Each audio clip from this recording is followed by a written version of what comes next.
Assalamualaikum warahmatullahi wabarakatuh. Jangan lupa subscribe channel ini.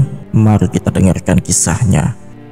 Di sebuah desa kecil di tanah Bani Israel, suasana tampak suram.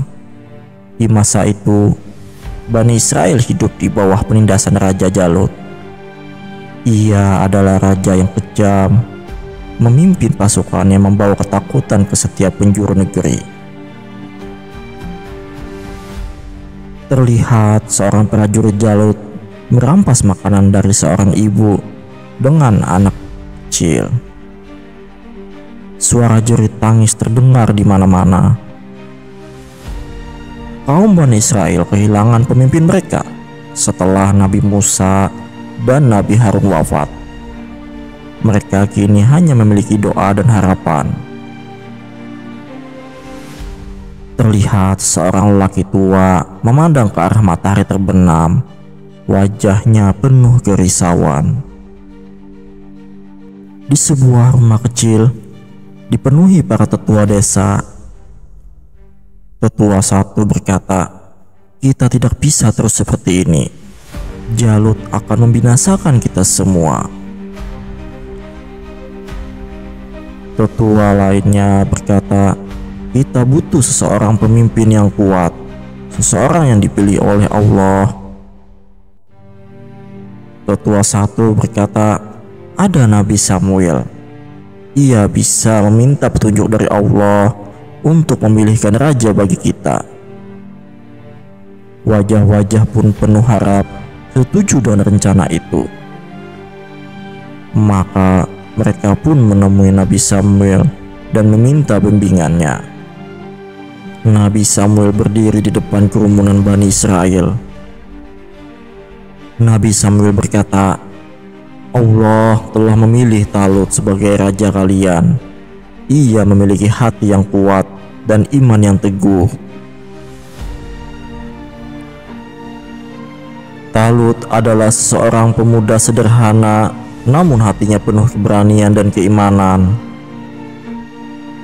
Namun kerumunan mulai gaduh. Beberapa orang tampak tidak setuju. Seseorang warga berkata, "Talut, bukankah dia hanya seorang petani biasa? Bagaimana ia bisa memimpin kita?" Nabi Samuel berkata, "Allah tidak memilih berdasarkan harta dan kedudukan, melainkan keteguhan hati dan ketaatan.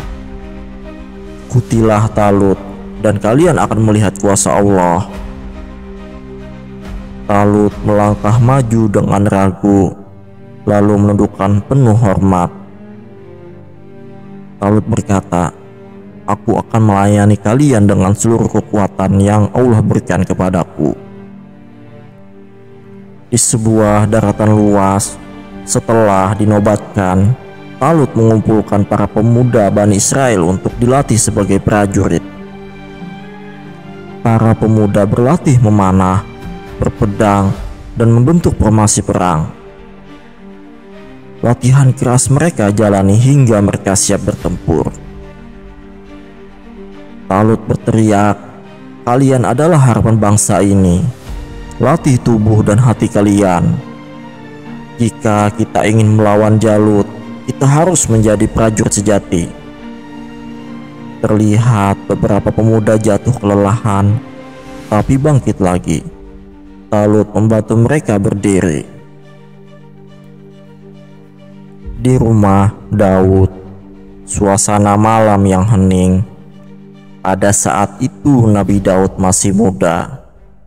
Nabi Daud berkata, "Ayah, izinkan aku ikut bersama pasukan Talut. Aku ingin membela bangsa kita." Ayah Daud menjawab, "Kau masih muda, Daud. Kau hanyalah seorang pengembala. Perang bukan untukmu." Daud berkata, "Ayah, aku mungkin kecil, tapi aku punya keyakinan bahwa Allah akan membantuku. Aku tidak bisa hanya berdiam diri ketika bangsa kita menderita. Ayah Daud termenung, lalu mengangguk perlahan.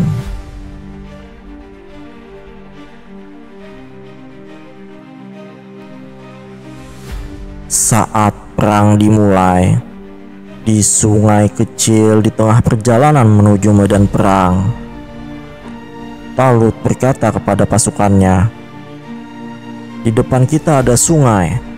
Ambillah segenggam air untuk melepas dahaga. Siapapun yang melanggar dan meminum berlebihan, ia tidak lagi menjadi bagian dari pasukan ini." Akan tetapi, sebagian pasukan mematuhi, sebagian lainnya yang melanggar. Mereka yang minum terlalu banyak tampak lemas dan tidak percaya diri.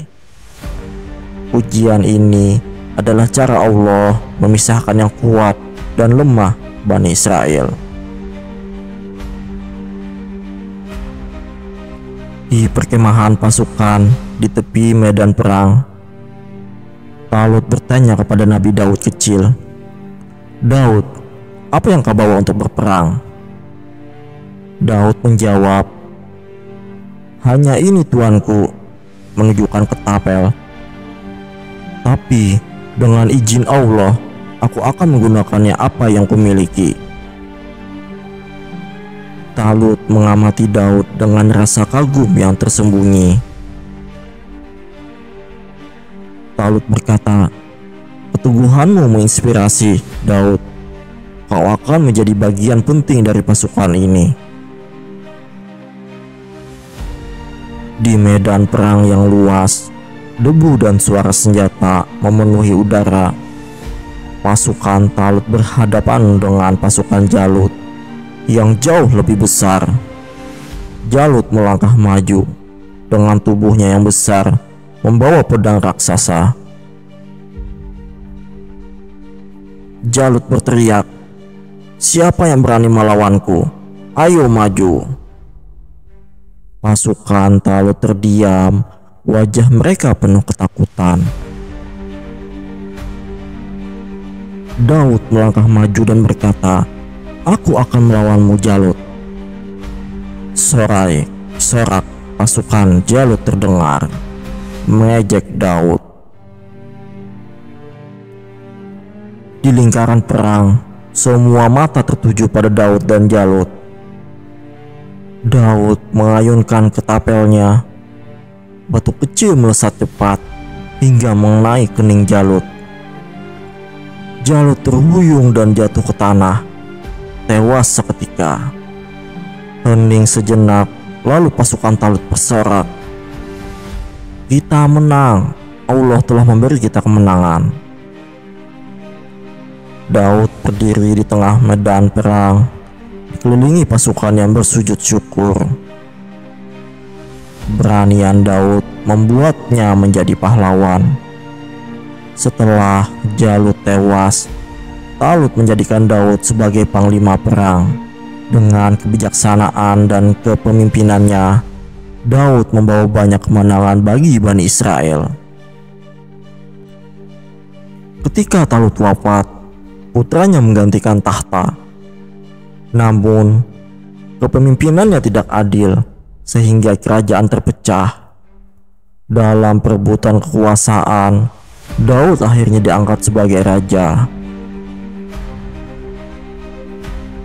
Daud duduk di singgasana, rakyat pun bersorak gembira. Suara burung-burung dan gemuruh gunung seakan bertasbih kepadanya. Nabi Daud, sang pengembala kecil, menjadi raja besar yang penuh iman dan keberanian. Sebuah pelajaran bahwa dengan keyakinan kepada Allah, tidak ada yang mustahil. Allah menganugerahi Nabi Daud dengan mukjizat yang luar biasa. Ia mampu melembutkan besi dengan tangannya untuk membuat baju jirah, dan suaranya yang merdu membuat burung-burung serta gunung-gunung bertasbih kepadanya. Pada suatu ketika, wabah penyakit melanda kerajaannya. Nabi Daud berdoa dengan penuh khusyuk. Dan atas izin Allah, wabah itu pun berhenti. Suaranya yang penuh mukjizat membawa ketenangan dan kedamaian. Sebagai tanda syukur, Nabi Daud mengajak putranya, Sulaiman, untuk membangun sebuah masjid yang kelak dikenal dengan sebagai Baitul Maqdis. Nabi Daud dikenal sebagai pemimpin yang adil dan rendah hati. Ia menjalankan puasa yang dikenal sebagai puasa Daud, yaitu sehari berpuasa dan sehari berbuka. Hingga akhir hayatnya, ia menjadi teladan kesabaran, keberanian, dan ketaatan kepada Allah. Hikmah dari kisah ini adalah bahwa keberanian, keimanan, dan ketaatan kepada Allah akan selalu membawa kemenangan dan keberkahan. Tamat.